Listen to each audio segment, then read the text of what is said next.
lo primero que me acuerdo es de dibujar, como todos los niños dibujábamos, pero no tenía el don de dibujar, evidentemente. Siempre había algunos niños que miraban y dibujaban y eran, yo me daban muchos celos y quería dibujar, y la verdad es que insistí muchísimo, seguía y seguía, y sobre todo las caricaturas me parecían algo extraordinario. Es un poquito más adelante, cuando ella era un poco mayor. Cómo había gente que podía sintetizar algo y que era reconocible y que no había pasado una semana tratando de hacerla, sino 5 minutos. Bueno, me pareció siempre magia. Y al final, después de mucho pensarlo, me di cuenta que había una manera en que yo podía, si no llegar a ese nivel, pero por lo menos acercarme, y que era no mirar lo que quería dibujar, sino recordarlo, tratar de pensar y dibujar lo que recordaba. Y ese principio fue para siempre, para siempre. Entonces, cuando vos te acordás de algo, te acordás de lo principal. Pero por otro lado, encontré también otro vehículo. Era el de corregir las cosas impresas de los periódicos y reversarlas. Y entonces empecé con un gran amigo llamado el Tipex. Y empecé a usar cualquier ilustración o foto de un diario, borrar lo que no quería y agregar lo que quería. Y ahí llegué al éxtasis. Generalmente no a borrar lo que quería, sino a expresar exactamente lo contrario al mensaje que el periódico quería dar. Casi todos los dibujos o historietas que hice provienen de eso. Casi todo, no todo, pero casi todo.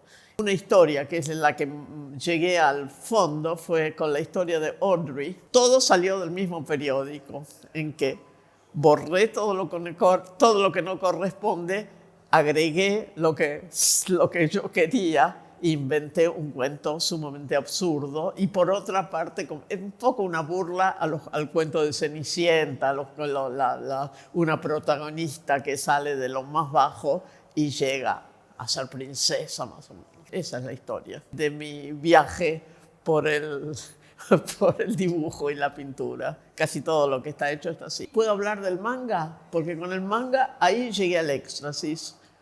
Manga es la historieta japonesa. A mí me encantaban los dibujos. Qué disciplina, qué fantástico. Pero por supuesto el argumento no lo entendía. No lo podía leer. Además viene de derecha a izquierda. Bueno, yo lo digo como si fuera al revés, tampoco lo entendería. No lo podía comprar en Londres. Era caro. Pero fui al Japón, tuve una exposición en Japón y ahí se me abrió el camino a otro modo de expresar. Porque hay tantas historietas que las venden. Las historietas la gente las sigue, son aventuras, y entonces cuando pasan de moda no valen nada. Entonces me compré todas las historietas viejas y las traje. Y cuando las traje, les borré todo lo escrito y les inventé otra historia que para que coincida con los dibujos era obligatoriamente un disparate. Pero ese disparate era gracioso, para mí era gracioso. Y además, más disparatado aún, porque en vez de leerse de derecha a izquierda, se leía de izquierda a derecha. Para mí, el dibujo es dibujar el recuerdo de un objeto, más que el objeto mismo. Jamás yo hubiera llamado esculturas ni nada por el estilo, porque eran algo para darles a jugar a mis niños pequeños. Su papá tenía cámaras y todos los objetos técnicos, cámaras fotográficas, y filmaba también. Ellos lo tocaban, el papá se enojaba, había un desastre familiar. A mí se iban a la máquina de coser. Iban y querían empezar a coser. Era un desastre. Entonces empecé a hacerle sustitutos.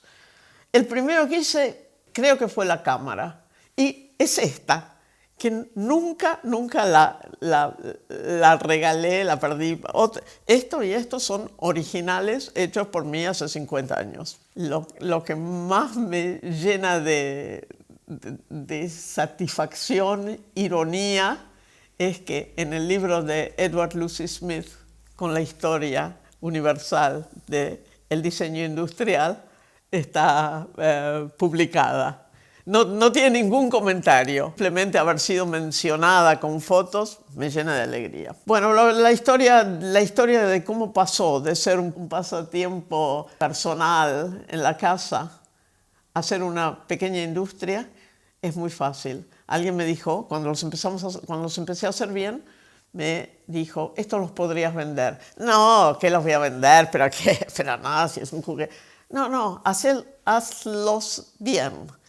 Entonces hice una colección de 12 que eran más que nada objetos industriales. Los llevé ingenuamente a un negocio muy fino que había donde yo vivía y les pregunté, ¿no quieren comprar? Pero de una ingenuidad total. Entonces los miraron, me dijeron, un momento. Nosotros vamos a ir a la feria de Frankfurt donde se venden estas cosas, no nos prestás los originales. Dije, no, son los únicos que tengo. Te los compramos, pero no, pero te los pagamos el doble y te damos un depósito.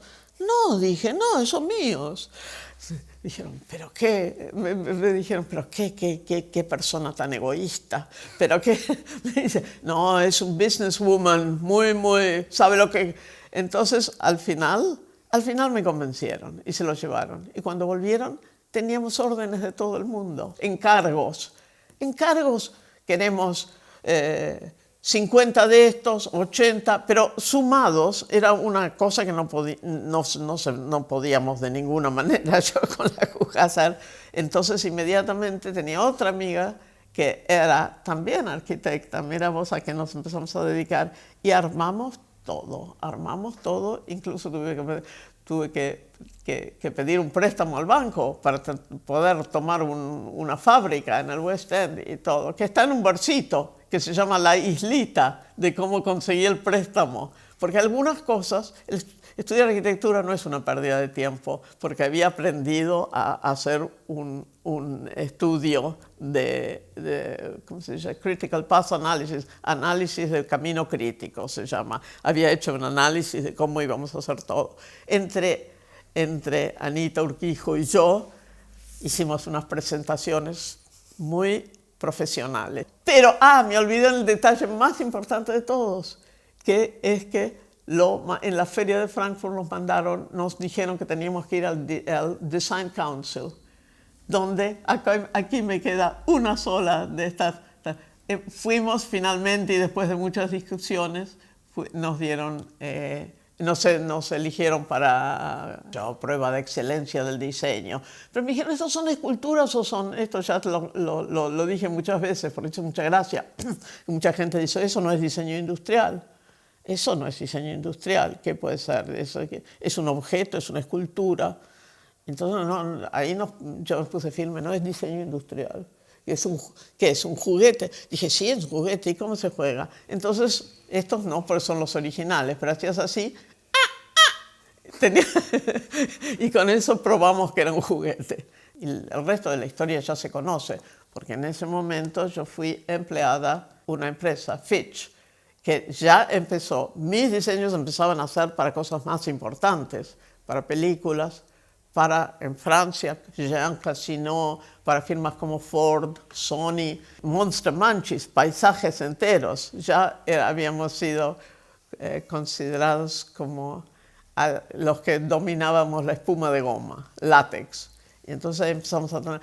Entonces yo con eso conseguí hacer sobrevivir nuestra firma original, que se llama Marshmallow, porque las diseñaba y decía, y tengo los fabricantes, que son esa firma llamada Marshmallow, sin explicar muy bien que además Marshmallow también era mía, pero eso es todo. Todo lo que habíamos aprendido en la facultad, en la escuela, es que la forma sigue la función. Yo creo que mi misión en todo lo que hice es contradecirlo. Y nada más claro que contradecir la función de la cámara, el teléfono, la radio. O sea que tergiversar ese principio. La forma contradice la función. Las sombras no son nada originales, todo el mundo jugó con las sombras desde que era pequeño. Pero lo que pasa es que ahora es muy fácil, no hacen falta grandes proyectores o ser un experto en tecnología, porque con lámparas que se pueden comprar en cualquier lado, puedes hacer montones de proyecciones, cambiarles el tamaño, desfigurarlas, hacer caricaturas de algo que originalmente no fue una caricatura. O sea que para mí fue algo que llegó del cielo. Las sombras se convirtieron en una herramienta tremenda, porque además las sombras no ocupan lugar, cosa que es fantástico. Y lo mejor de todo es que podemos invadir el lugar ajeno, como hicimos una vez que pusimos lectores por todos lados en las vidrieras de una librería que a cierta hora de la tarde iluminaban sobre la calzada, invadiendo todo el terreno que no les pertenecía. Eso me encanta, porque eso ya es más que tergiversar, es burlar la ley. ¿Qué más puedo pedir? Y alguien me dijo además que las sombras son una metáfora de algo, pero la verdad que yo no sé de qué. Sí, yo cuando era pequeña, siempre hacía, mis gracias era hacer versos, buscar rimas. Era la única manera que tenía de llamar la atención, porque era la menor, los demás hablaban en serio y yo encontraba un juego de palabras, así que era lo más normal del mundo. No paraba hasta que no me decían, por favor, cállate, ¿no? Bueno, eso es mi recuerdo de los almuerzos de mi niñez. Pero en realidad todos los niños hacían lo mismo.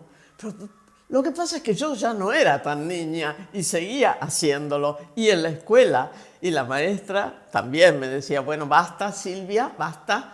Pero a los demás alumnos los hacía reír. Así que siempre ganaba con eso, ¿no? Y por otro lado me gustaban mucho los versos de otros. Sobre todo me gustaba la literatura española, con esas palabras ridículas que usan, ¿no? Que nunca aprendí el significado de lo que es tierra fragosa. Y esas palabras para nosotros son extrañas. Lo único que me gusta es el sonido. Me gusta el sonido y el ritmo. Y lo sigo haciendo. Pero cuando llegó la época de volverme una persona seria y estudiar arquitectura y todo eso, dejé de hacerlo, ¿no? Dejé de hacerlo hasta que de pronto alguien me mandó un artículo del diario sobre un político argentino que era el rey del populismo. El rey del populismo hablaba de una manera que no se entendía nada, era lo contrario al populismo. Hablaba en una lengua que era para filósofos y que además de no entenderse, para mí tampoco tenía ningún sentido. Entonces lo convertí en un verso que se llama discursiva dimensión. Era todo en palabras difíciles, con citas de filósofos. Y ese me fue muy festejado y fue muy circulado en las redes. Me mandé otro que era sobre mi origen, porque cuando fui a México, encontré que visité la capital maya. La capital maya se llama Chichén Itzá. Ahora ni siquiera estoy segura si es el nombre. Y recuerdo que mi abuela paterna, que era rusa, tenía un apellido muy parecido, Chichenipsky. Entonces, otro disparate me mandé, que dije, seguramente mi abuela era maya. O a lo mejor los mayas venían de Rusia. Y así, el disparate se convirtió en mi temática. Más adelante, cuando me empezaron un poquito a publicar, tomé otros costados con un toque de verdad, pero siempre más vale disparates. Nadie, por favor, que me tome en serio. En general, cuando la gente habla de algo y expresa una posición política, me hace leer más y enterarme un poco de lo que está pasando. Y muy a menudo yo misma no tengo una clara posición política. Y entonces en el verso lo pongo bien claro, que no tengo una posición política. Especialmente me acuerdo una cosa sobre los indios mapuches, que hay todavía un gran revuelo sobre los indígenas que dicen que esa es la tierra de ellos y que la quieren recuperar. Y yo me puse del lado de los mapuches, por supuesto, ¿no? Pero después me di cuenta, acá me estoy equivocando, acá hay otro lado de ver las cosas, ¿no? Entonces, cuando empecé después, en el verso mismo, ahora me arrepiento, pero en el verso mismo lo veo del lado de los mapuches y ahora menos. A partir de eso empecé a ver las cosas desde más puntos de vista, con lo cual fue un instrumento muy fantástico para mí, para enterarme más con las guerras. En la literatura inglesa el humor era extraordinario. En los que se dedicaban a eso, Spike Milligan, los modernos también, pero Hilaire Belloc, Roald Dahl. Yo me compro esos libros que son infantiles, pero yo no creo que los niños lo entiendan tanto, porque tiene un sarcasmo que es muy adulto. Sí, eso es mi influencia, pero también mi mala interpretación de la poesía española, que no quiero nunca entenderla bien, porque entenderla mal me hace mucha gracia, sobre todo la vaquera de la Finojosa. Cuando ella le dije por saber quién era, ¿no ves la vaquera de la Finojosa? Mas ella me dijo, caballero, bien vengades, que ya bien entiendo lo que demandades. Y uno piensa, no demandades nada, te pregunto nada más quién era. Y si un día alguien me explica lo que quiere decir, bien vengades, que ya bien entiendo lo que demandades, ma no es deseosa de amar ni lo espera, nadie te pidió nada, pienso yo, y eso a mí me hace mucha gracia. No quiero que nunca nadie me diga exactamente lo que quiere decir, es muy cómico como es. En la poesía española también hay mucho humor. No sé si es deliberado o si a mí me hace gracia, no lo sé. Sí, lo que da continuidad a todo lo que hice, es doblar. Doblar, en general era doblar papel, ahí empieza. Pero todo, el dibujo, todo tiene que ver con eso. Finalmente, el género o tela, o como se llame. Entonces ahí empecé a doblar tela y una de las cosas que me atrajo es hacer fundas de sillas con la excusa ridícula de que uno quería cambiar de estilo. La gente quería no tener siempre sillas victorianas o modernas, de cualquier estilo, góticas. Entonces empecé a hacer esas fundas que, curiosamente, como tuvieron un opening en Liberties, que era en esa época muy popular, tuvieron muchísima repercusión periodística. Hay un artículo que me gusta mucho, que explica exactamente lo que después me hizo pensar en que la manera en que yo aprendí a dibujar es recordando y no copiando. Que lo dijo Rosemary Hill, me dijo, lo que ella hace es eso, no copia un estilo, hace lo que recuerda que era ese estilo. Y después me di cuenta, qué claro que lo pone, es exactamente eso. Siempre traté de tergiversar todo lo posible, ¿no? Ahora no puedo decir que lo hacía con una intención artística, ¿no? Eso no se me pasaba por la cabeza. Yo creo que era por jugar.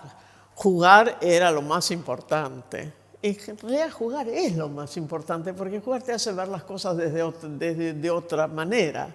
Y eso siempre es o cómico o filosófico, no en mi caso, pero de alguna manera es lo que me divertía. No voy a hacer lo mismo que hacen otros, pero peor.